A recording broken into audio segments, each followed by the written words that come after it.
On the eve of his hanging, when the town had finally gone quiet and even the most eager eyes had turned away from the gallows, Elias Crow sat alone in the small wooden cell that smelled of dust, old iron, and regret, listening to the wind slide through the beams outside like a voice that knew his name. And it was there, in that long and trembling night, that he began to speak, not loudly, not with pride, but softly, as if confessing to the darkness itself, because for 20 years the world had called him an outlaw, a killer, a devil carved from gun smoke and blood, yet no one had ever asked him why he chose the path he walked, and no one had ever stayed long enough to hear what truly happened on that first terrible day when his life split in two. He spoke of his childhood beneath wide skies, of a mother who sang to him when the nights were cold and a father who believed that a man's worth was measured by his mercy, not his strength, and he spoke of the promise he once carried like a warm stone in his chest, that he would be better than the men who ruled by fear, until the day soldiers rode into his valley with dust on their coats and orders in their hands, and left behind ashes where homes had been, and silence where laughter once lived. Elias admitted that his first shot had not been fired in anger but in panic, that his hands had shaken so badly he barely remembered pulling the trigger, and that the sound of that gunshot had followed him into every dream since, louder than any cheer or curse ever shouted at his name. As the wind creaked the ropes above him, he confessed that many of the crimes sung about in saloons were not his, that fear had made legends grow taller and darker than truth, and that sometimes he let the stories stand because it was easier to be hated than to be known, because being known meant risking the fragile pieces of himself that had survived. He spoke then of Margaret Hale, though no one had ever linked her name to his, of how he met her. Not in a blaze of gunfire but beside a river at dusk, where she was washing her hands and humming softly, unaware that the man watching from the trees would one day be called a monster, and he confessed that she saw him before the outlaw, that she spoke to him without fear, that she believed there was still a good man hiding beneath the dust and scars, and that for a brief, aching season, he believed it too. His voice faltered as he admitted he stayed away from towns not to plan crimes but to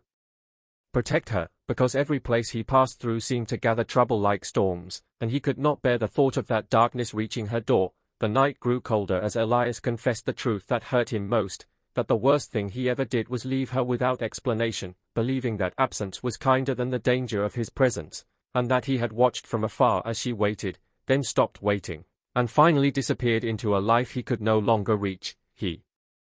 told the empty cell that every robbery afterward felt hollow, that every mile ridden was driven by running rather than desire, and that the violence people whispered about had always come after someone else raised a gun first, after fear took over, after the world refused to let him be anything but the name it had given him. As dawn crept closer, he confessed that he had opportunities to escape justice, that doors had been left unlocked and horses saddled by friends who still believed in him.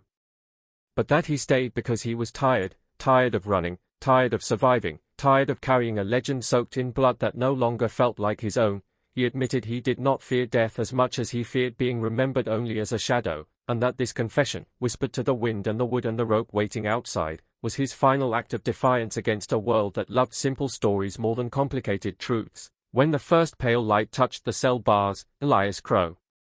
finished speaking, his voice barely more than breath, having laid bare a secret that could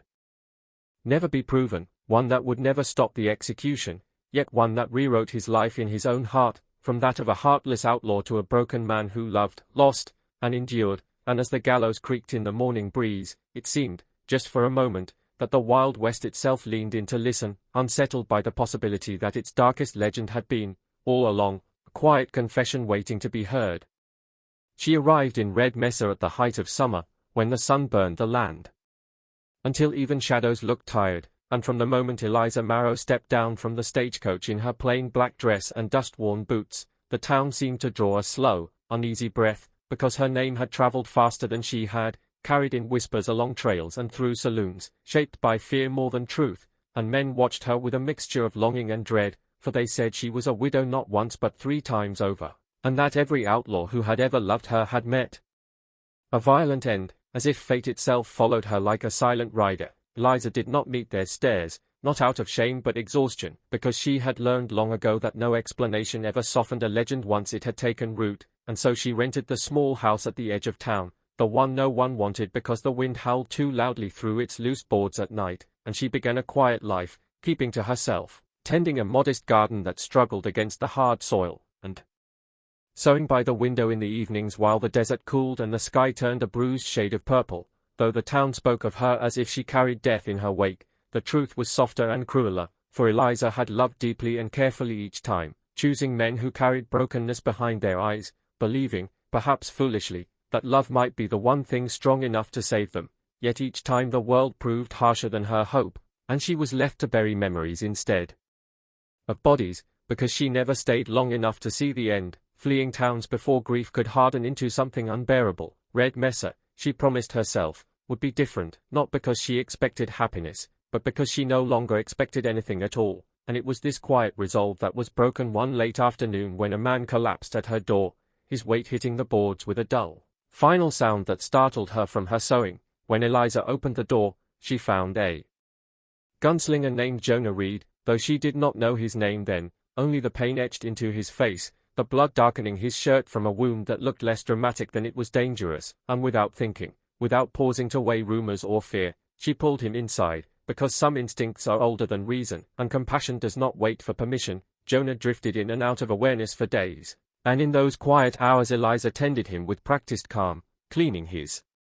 wound, changing bandages, speaking softly even when he could not answer, and as she worked she noticed the small things that legends never mention, the way his hand clenched when he slept, as if holding onto something lost, the faint scar near his jaw that spoke of an older fight, the way his breathing eased when she was near. When he finally woke fully, his eyes were wary but gentle, and he thanked her not with grand words but with a simple sincerity that caught her off guard, and though he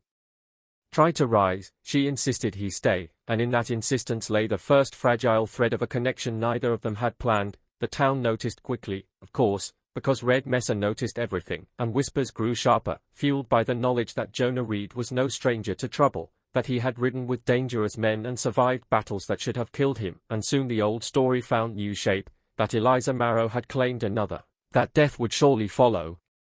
But inside the small house at the edge of town, something quieter unfolded, something built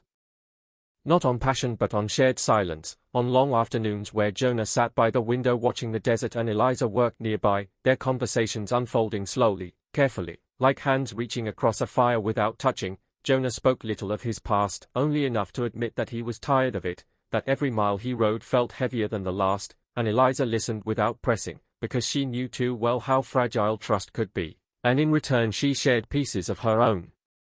story, not the rumors but the loneliness, the way loving men who lived by the gun felt like loving a storm. You could admire its beauty, but you could never stop it from breaking things. Attraction grew between them not as a blaze but as heat held beneath ashes, present in lingering glances, in the careful way Jonah watched Eliza as if memorizing her, in the way her breath caught when their hands brushed, and yet both of them hesitated, haunted by the shape of past endings, aware that desire alone could not shield them from fate. Weeks passed, Jonah healed, and with healing came a choice he dreaded, because staying meant risking her life, and leaving meant carrying her absence like another wound, and Eliza sensed this tension long before he spoke of it, feeling the old fear stir inside her, the familiar knowledge that love, once named, rarely left quietly. The town's unease grew as well, sharpened by the arrival of strangers asking questions, men whose eyes lingered too long on Jonah and whose hands hovered near their weapons, and Eliza knew then that the rumors had not lied about danger, only about its source, and one night, beneath a sky heavy with stars, Jonah told her he must leave before trouble found her door, his voice steady but his eyes betraying everything he did not say. Eliza did not argue, because she had lived this moment before, had stood in this exact heartbreak under different skies, yet something in her broke open anyway, and she confessed that she was tired of surviving love instead of living it, that if fate demanded loss, she would no longer run from it, and in that confession lay a quiet courage that Jonah had not expected. Their parting was gentle, restrained, marked not by promises but by understanding, and when Jonah rode away at dawn, Eliza watched until dust swallowed him, her chest aching with the weight of what might have been. Days later, violence brushed the edges of Red Mesa when gunfire echoed beyond town, and though Jonah never returned, word reached Eliza that he had survived, choosing a path away from outlaws and bloodshed, carrying with him the memory of a woman who offered shelter without judgment. And Eliza remained in her small house, tending her garden, her heart scarred but intact, knowing that love did not always mean possession, that sometimes it meant being the place someone healed before moving on. The town continued to whisper, to shape her into a legend they could fear, but Eliza no longer listened. because beneath the burning western sun, she had learned that tragedy and romance were often woven from the same thread, and that even a love that ended could still be real, still be worth the pain, still leave behind a quiet strength that no rumor could take away. Deadwood Crossing had been forgotten so completely that even the map seemed to give up on it, a scatter of buildings crouched between dry hills and a river that no longer ran. And when Caleb Harlan rode in just before dusk, the town barely noticed at first, because broken men were common there, but badges were not, and the tarnished star pinned beneath his coat felt heavier than any weapon he carried, heavier even than the memories that had driven him back onto a horse after years of swearing he never would again. Caleb had once been a marshal of some repute, the kind whose name carried order without gunfire, until the day he failed, until the day a choice made too slowly cost lives that trusted him, including the woman who believed in him when he no longer believed in himself, and since then he had drifted from place to place, doing small, quiet work, avoiding towns that needed saving, until a letter found him anyway, written in a shaky hand, speaking of Deadwood Crossing and how it had been abandoned by law, ruled instead by fear and a loose alliance of men who called themselves protectors while bleeding the town dry. Caleb told himself he was only passing through, that the badge was a relic, a reminder of who he used to be, but when he saw the faces in the street, tired, guarded, resigned, he felt the old pull. The dangerous instinct to stand between harm and those who could not stop it alone. Deadwood Crossing had no marshal, no judge, no real hope, only a saloon that doubled as a meeting hall, a general store that extended credit it would never collect, and a handful of families who stayed because leaving cost more than staying. And as Caleb dismounted, the saloon doors creaked open to reveal eyes that measured him quickly, dismissively, until one of the men noticed the badge and laughter broke out. Sharp and mocking, because legends die hard in places like that, and heroes even more so. Caleb did not respond, because pride had once led him to mistakes he could not undo, and instead he rented a room, fed his horse, and listened, learning the rhythm of the town's fear, the way people spoke in half-truths and careful pauses, the way they avoided certain names, particularly that of Jonas Pike, the man who led the so-called protection force, a former soldier who believed strength came from dominance and that order was something you took, not earned. Within a day, word spread that a marshal had come, and with it came a choice Caleb had hoped to avoid, because some of the townsfolk began to seek him out quietly, asking questions they already knew the answers to, asking whether he would stay, whether he would help, whether the badge still meant something, and each time he deflected, haunted by the memory of the last town that had trusted him, the last stand he had misjudged, the last night he rode away knowing he could never fix what he had broken. The tension grew when Jonas Pike confronted him openly, standing in the street with a smile that did not reach his eyes, welcoming him to Deadwood Crossing while making it clear that the town already had order, and that any attempt to change it would be met with force. And Caleb felt the old anger stir then, not hot and reckless, but cold and steady, because he recognized the danger in men who believed themselves necessary. Nights grew restless as rumors of a coming conflict spread, and Caleb found himself repairing fences, helping unload wagons, doing the quiet work of belonging without admitting it, and in those moments he was reminded of why he had taken the badge in the first place, not for glory, not for authority, but because someone had to be willing to stand when others could not. The past pressed in on him hardest after dark, when the town slept and he lay awake remembering Anna Mercer, her voice firm and hopeful, her belief that he could save people without losing himself, and the night he lost her when he chose strategy over instinct, delay over action. And by the time he arrived, the damage was done, the kind of done that leaves no room for apologies. Deadwood Crossing edged closer to war when Pike's men began enforcing new rules, harsher ones, designed to provoke a response, and Caleb knew then that staying silent was no longer neutral, that his presence alone had shifted the balance, and that whether he acted or not, blood might still be spilled. And this realization stripped away his last excuse. He gathered the townsfolk not in the saloon but in the open square, standing without flourish, without promises he could not keep, and told them the truth, that he was not the man he once was, that he carried failure with him, that wearing the badge again terrified him more than facing Pike's guns, but that he would not ride away while they suffered. Not this time. The speech did not inspire cheers, only a quiet resolve, because people who have lived without hope do not trust it easily, yet they stood with him anyway, and in that choice Caleb felt something settle inside him, not forgiveness, but acceptance. The final confrontation came at dawn, when Pike's men rode in formation, confident in numbers, and Caleb walked out to meet them alone, the badge visible now, not as a symbol of authority but as a declaration of responsibility, and when Pike mocked him, reminding him of his past failure, of the marshal who hesitated, Caleb did not deny it, because the truth no longer weakened him, and he said simply that he would not hesitate again. What followed was not the chaotic violence of legends but a hard, controlled stand, townsfolk holding their ground, shots fired only when necessary, courage measured not by who drew first but by who refused to step aside, and when the dust settled, Pike was gone, his power broken not by force alone but by a community that found its spine. Deadwood Crossing survived, scarred but standing, and though some urged Caleb to stay on as marshal, he declined the title, choosing instead to remain until the town could choose its own future, because he had learned that law imposed was fragile, but law shared could endure. As he walked the streets in the days that followed, people greeted him not as a hero but as a man who showed up when it mattered, and that was enough. The ghosts of his past did not vanish, but they grew quieter, no longer accusing, more like reminders of the cost of turning away. And when Caleb finally rode out of Deadwood Crossing weeks later, the badge rested easier against his chest, not because he had erased his failure, but because he had faced it, and in that gritty, forgotten town, he had reclaimed not his legend, but his purpose, proving that even a broken marshal could still stand for something when the world needed him to. Deep in Black Canyon, where the cliffs rose like broken teeth against the sky and the sun rarely touched the canyon floor, there was said to be a vein of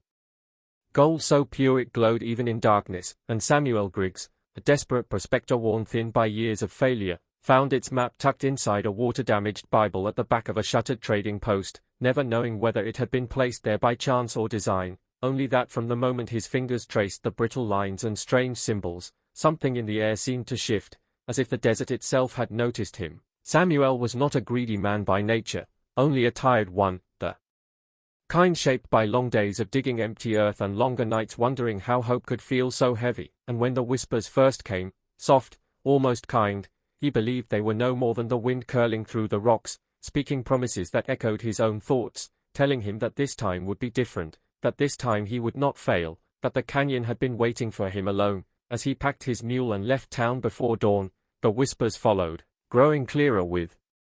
each mile, not commanding but suggesting, guiding him past dry wells and forgotten camps where others had turned back, and though fear brushed his thoughts, it was dulled by longing, because Samuel carried more than hunger for gold. He carried the quiet shame of a man who had promised his late wife a better life and buried her with nothing but apologies. The deeper he traveled into the canyon, the stranger the world became, shadows stretching where they should not, echoes answering questions he had not spoken aloud, and sometimes, when exhaustion took him, Samuel dreamed of firelit halls beneath the earth, of gold veins pulsing like living things, of a presence that did not feel cruel so much as ancient and patient, as if it had watched generations of men arrive with the same hopeful desperation. The map led him at last to a narrow ravine where the rock walls pressed close and the air felt heavy, and there, half buried beneath rubble, Samuel uncovered a seam of gold so bright it made his breath catch, its beauty undeniable, its promise overwhelming, and as he struck the rock with shaking hands, the whispers grew louder, warmer, praising him, calling him chosen, telling him he deserved what others had failed to claim. Yet with each piece of gold he loosened, the canyon seemed to close in, small accidents piling up, tools slipping, ropes fraying, the mule growing restless, and Samuel began to notice that the whispers never spoke of leaving, never spoke of tomorrow, only of more, always more, and it was then he remembered the old stories, the ones told in low voices about Black Canyon, about men who found riches but were never seen again, about gold that demanded not blood but devotion, a slow surrender of self until nothing remained but the hunger. Nights in the canyon were the hardest, because the darkness carried memories with it, and the whispers changed then, no longer praising but reminding him of his failures, of every time he had chosen hope and been punished for it, suggesting gently that the canyon understood him better than any living soul ever had, that it would never abandon him as the world had. And in those moments Samuel felt the terrible comfort of being known. Days passed, marked only by the growing pile of gold and the thinning of Samuel's resolve, until one morning he awoke to find the map gone, the whispers assuring him he no longer needed it, that the canyon itself was his guide now, and panic stirred beneath his gratitude, because without the map, the way out felt uncertain. The canyon's paths subtly altered, familiar landmarks shifting just enough to confuse. Samuel tried to leave then, loading what gold he could carry. But each attempt ended with him circling back to the ravine, exhaustion dragging him to his knees as the whispers soothed him, telling him rest was wiser. that leaving could wait, that the world beyond the canyon held nothing but disappointment. It was only when he stumbled upon an old skeleton half buried near a collapsed tunnel, its fingers still clutching a rusted pick, that clarity cut through the fog, and Samuel understood that the curse was not a devil demanding souls in fire and fury, but something quieter and crueler, something that fed on longing, that trapped men by convincing them they had finally found the one place they belonged. Shaken, Samuel did something the Whispers had never anticipated. He spoke aloud, not to the canyon, but to the memory of his wife, apologizing not for failing to give her gold, but for forgetting that she had loved him without it, and in that confession, the Whispers faltered, their voices thinning like smoke in wind. The canyon reacted then, not violently but mournfully, rock shifting, echoes stretching into distant sighs, and Samuel realized the price had always been choice, not sacrifice, that the gold could be taken only if he was willing to give up everything else, including the will to leave. With trembling hands, he abandoned the gold, leaving it scattered in the dust, and focused instead on walking, on moving forward even when the path